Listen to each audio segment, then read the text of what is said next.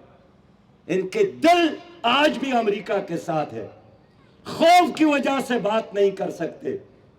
جماعت اسلامی نے کراچی میں، اسلام آباد میں، لاہور میں، پشاور میں، ہر شہر قریہ قریہ مارچز کیے، ملین مارچز کیے۔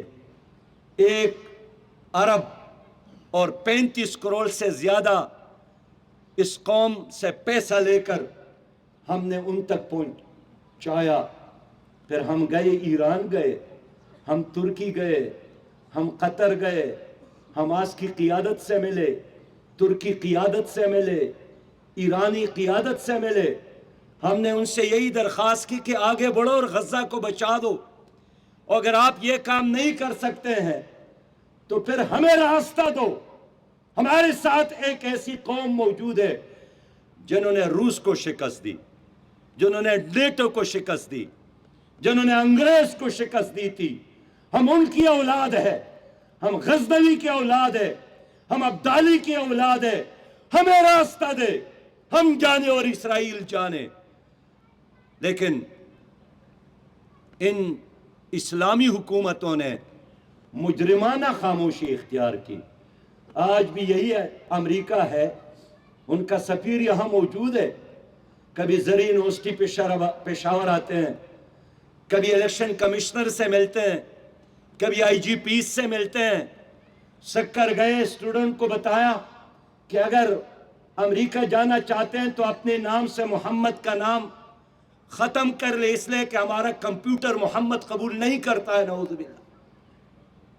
آج وہ یہاں بادشاہ بنا بیٹا ہے، لیکن اس امریکہ کے خوف سے ان 58 دنوں میں میری قوم کو جاننا چاہیے، روس کی پیوٹن نے تو بیان دیا، ہمدردی کا اظہار کیا، آنسو بہائے، آئرلینڈ کے پارلیمنٹ نے سفیر کو بلایا، فلسطینی سفیر کو، کیوبا کے صدر نے احتجاجی جلوس کی قیادت کی، تو اردگان نے ایک احتجاجی لاکھوں کے جلسے کی قیادت کی، لیکن آپ کی پیپلز پارٹی نے ایک بیان بھی نہیں دیا، مسلم لیگ نے ایک بار بھی احتجاج نہیں کیا، کسی اور سیاسی جماعت نے، یا اس لیے کہ ڈرتے ہیں کہ اگر مسلم لیگ احتجاج کرے، پیپل پارٹی احتجاج کرے تو امریکی سفیر اس کا نوٹس لے گا اور آئندہ ہمیں حکومت نہیں ملے گی۔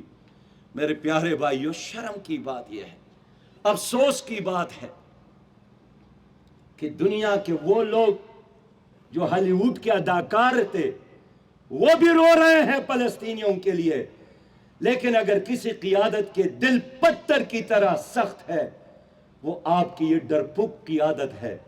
یہی تو زمانے کے میر جعفر اور میر صادق ہے، یہی وہ لوگ ہیں جنہوں نے ہر زمانے میں چلتی سورج کو سجدہ کیا ہے، لیکن ان حالات میں ایک ہی امید کی شمع ہے اور وہ آپ ہے۔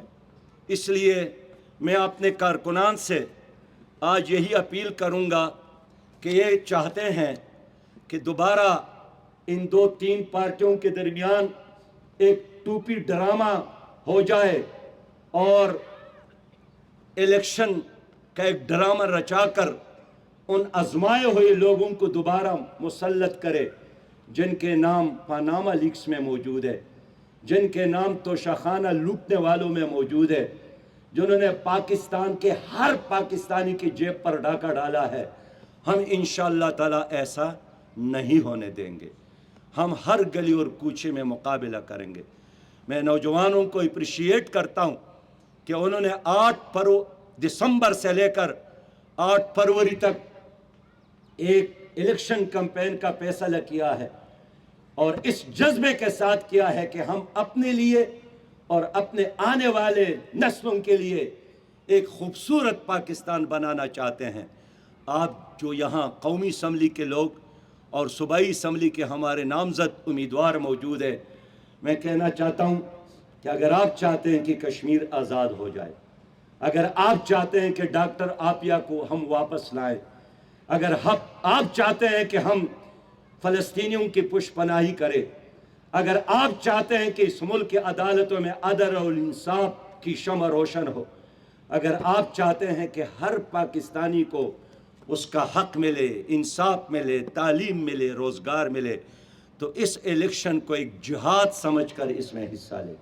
انشاءاللہ تعالی ہم سب آپ کے ساتھ ہیں، ہم آپ کے اضلاع میں بھی آئیں گے، آپ کے حلقوں میں بھی آئیں گے۔ اللہ پر توکل کرو اور یہ نہ دیکھو کہ دشمن کتنا طاقتور ہے، عالمی اسٹیبلشمنٹ اور اس کے ایجنٹ۔ آپ نے یہ دیکھنا ہے کہ جس رب کریم کے نظام کے لیے میں کھڑا ہوں وہ کتنا طاقتور ہے۔ اس راستے میں آپ کا قدم جہاد فی سبیل اللہ ہے، اس راستے میں پیسہ خرچ کرنا انفاق فی سبیل اللہ ہے، اس راستے میں لوگوں کو دعوت دینا یہ دعوت اللہ ہے۔ اس لیے انفروا خفافا وثقالا، نکلو اللہ کے راستے میں، خواہ ہلکے ہو یا بجل۔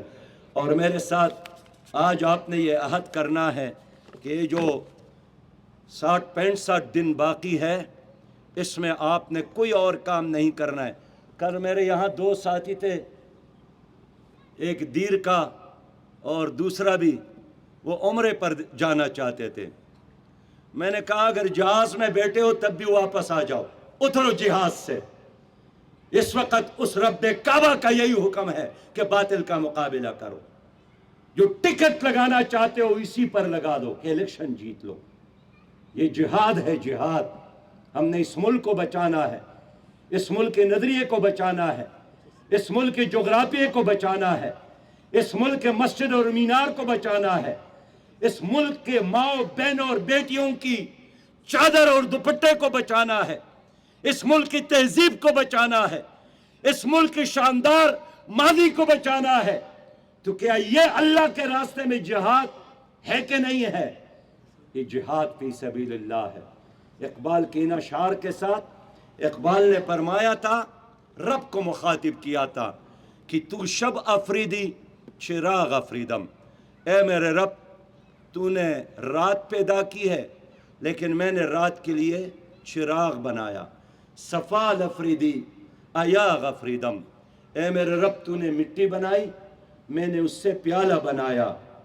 بیابان و کوثار و راغ افریدی، اے میرے رب تو نے بیابان بنائے، کوثار بنائے اور جنگلات بنائے۔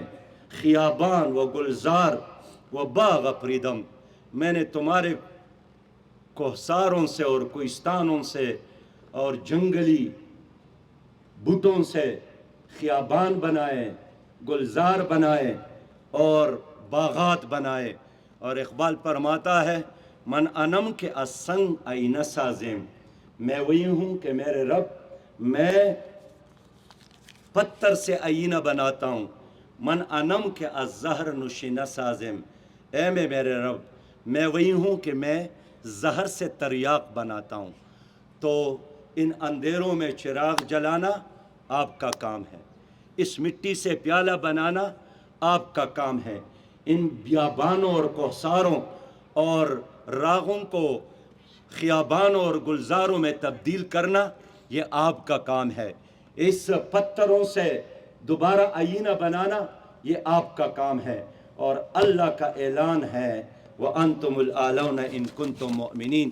تو میرے پیارے بھائیوں، کیا آج آپ یہ عہد کرتے ہیں کہ آپ اور آپ کے ساتھ جتنے کارکنان ہیں یہ 63 دن جو باقی ہے یہ ایک جہاد کے جذبے سے گزاریں گے انشاءاللہ تعالی؟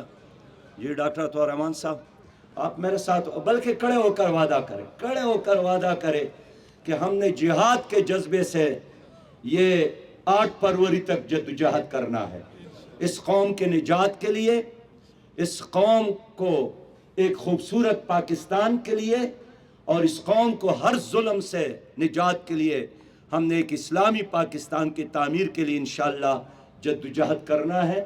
اللہ تعالیٰ آپ کا حامی و ناصر ہو۔ وآخر دعوانا ان الحمدللہ رب العالمین۔